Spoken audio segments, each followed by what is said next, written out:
Bonjour et bienvenue dans ce nouveau numéro de Demain à la Une, le magazine qui vous parle des sujets qui feront la une de vos journaux la semaine prochaine. Et nous allons commencer par les titres de cette édition. Le projet de loi travail toujours étudié au Sénat. La semaine prochaine, après la commission des affaires sociales, il devra ensuite passer devant les sénateurs lors d'une longue séance publique. En attendant, les syndicats contestataires appellent encore à la grève le 14 juin.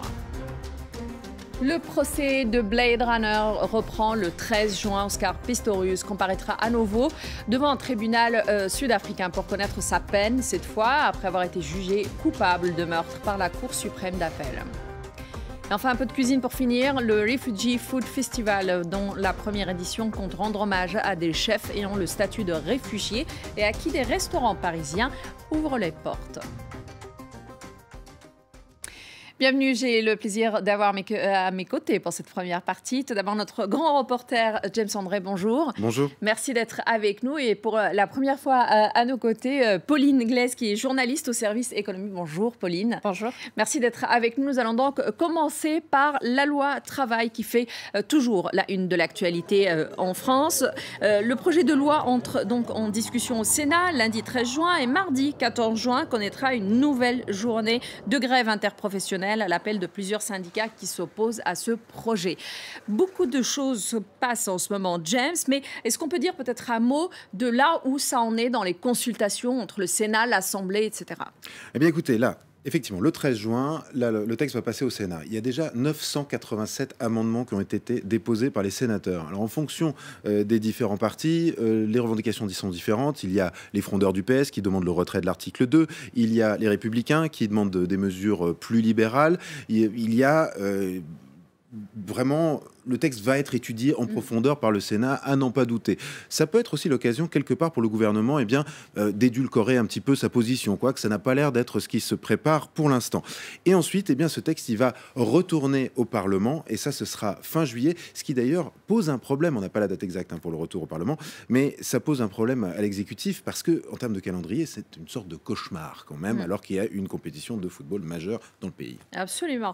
Alors, il y a des manifestations, des appels à la grève aujourd'hui, ça continue encore donc la semaine prochaine. Mais j'ai envie de vous demander, est-ce que tous les secteurs qui font grève, est-ce que tous les gens qui se mobilisent, je commence peut-être avec vous Pauline, est-ce que tous ces gens-là sont concernés par la loi travail?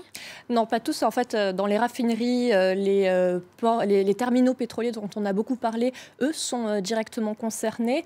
En revanche, à la SNCF, c'est un peu différent. Alors, techniquement, ils seraient potentiellement concernés, mais dans la pratique, il n'y a quasiment aucun risque pour eux. Mais ce qu'il y a, c'est qu'à la SNCF, c'est surtout lié à des revendications internes, à leur accord d'entreprise, à un accord de branche. Mais il lie aussi ces revendications internes au projet de loi El Khomri, notamment parce qu'ils ne veulent pas justement être concernés un jour par ce projet de loi.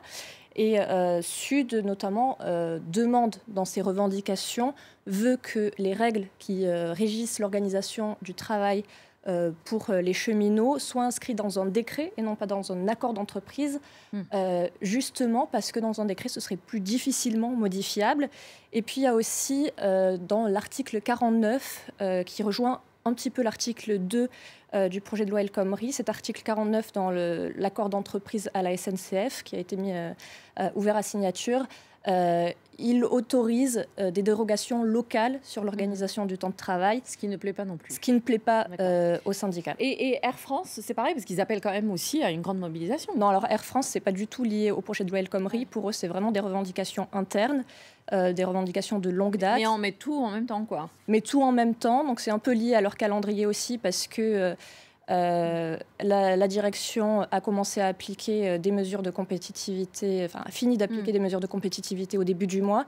Et puis aussi, c'est l'opportunité de bien sûr tout en même temps. Alors justement, en parlant d'opportunité, James, parce qu'on le voit à la SNCF, on dit par exemple que c'est plutôt la CGT centrale qui à ce moment-là demande en gros à toutes les filières de suivre et de soutenir ce mouvement. Oui, alors effectivement, la CGT qui est dans une position de blocage clair et net par rapport à cette loi, ils sont à ne plus vouloir négocier. On voit ce qui se passe entre Madame El Khomri, la ministre du Travail, et Philippe Martinez.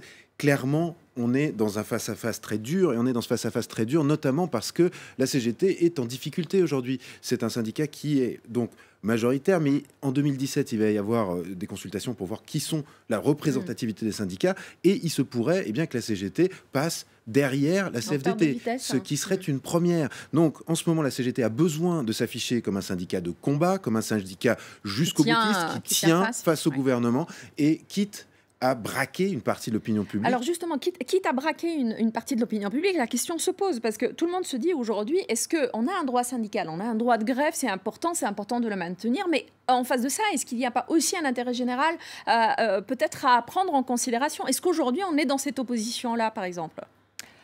Parfois, mais après c'est toujours le même débat à chaque fois entre là où on met le curseur entre les différentes libertés que là, ça individuelles. Bloque le pays, ça bloque tout. Peu importe ce qui se passe, on a vu pendant les intempéries par exemple, il y a de grands soucis quand même pour aller secourir les gens, etc. Et puis à côté de ça, vous avez des transports qui font grève par exemple.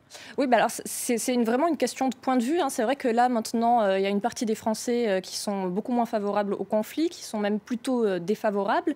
Pendant les problèmes de pénurie d'essence par exemple, il y a des automobilistes qui me disaient que la CGT bloquait tout, que c'était un conflit politique de leur part et que c'était assez égoïste. Mais il y en a aussi qui comprennent ce droit de grève et qui sont assez satisfaits de ça. Et puis les syndicats, surtout, ce qu'ils disent, c'est que exercer ce droit syndical, c'est justement dans l'intérêt général parce qu'ils défendent l'intérêt de tous les salariés et même des futurs salariés, disent-ils. Donc, et ils l'entendent ça, les Français, encore? Écoutez, le fait est que les Français, alors c'est vrai que les derniers sondages qui ont 2-3 jours disent qu'aujourd'hui, plus de 50%, ça dépend des sondages, on dit 54 à 58% des Français sont contre cette grève.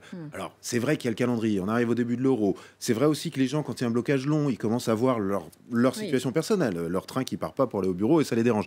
D'un autre côté, il faut voir aussi qu'il y a quand même une grande majorité des Français.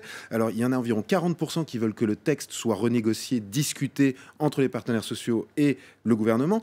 Il y en a aussi une bonne partie qui veulent que le texte soit tout simplement abandonné. C'est vrai que cet article 2 est très, très clivant et crispant, mais c'est vrai que par ailleurs, il y a des outils. Alors d'abord, la grève, c'est un droit constitutionnel. Il est fondamental qu'il soit maintenu, même si effectivement c'est le train qui ne part pas à l'heure et qu'il y a des difficultés, c'est certain. Il faut se rappeler aussi que le gouvernement a des outils. Et d'ailleurs, tout récemment, François Hollande y a fait allusion. Il a dit que potentiellement, il pourrait passer par la réquisition. Absolument. Parce qu'effectivement, le gouvernement a le droit de réquisitionner des salariés ou des fonctionnaires de manière à ce qu'ils assurent un service public minimum. Maintenant, c'est vrai que dans ce bras de fer politique, ce droit de grève, il est fondamental. Il ne faudrait pas qu'il soit écorné par un mouvement social ou l'autre, parce que sinon, ça changerait beaucoup de choses.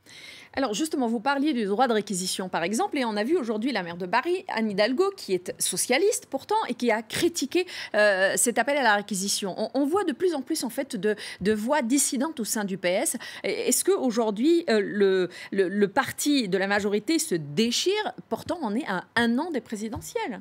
Et c'est bien ça qui est compliqué et inquiétant, parce que quand on voit la manière dont ça s'est passé, toute cette affaire de la loi travail, quand on voit par exemple il y a quelques jours le chef de file de l'opposition, du Parti socialiste à l'Assemblée nationale qui dit il va falloir renégocier cet article 2, qui se fait taper sur les doigts par le Premier ministre, quand on voit qu'au moment où le gouvernement décide donc de passer en force avec le 49.3, il y a une motion de gauche, il y a la motion de droite, bon voilà, ce qui est tout à fait classique, mais il y a une motion de gauche. Il y a des politiciens de gauche, membres du PS, qui tentent de faire leur propre motion, qui échouent à une voix presse, qui sans doute les arrangeait bien quelque part, parce que aller au clash aurait été très difficile, mais il passe un message très fort. On voit que le gouvernement est vraiment... Enfin, on voit que le parti, le PS, est en train de se scinder en deux, très clairement.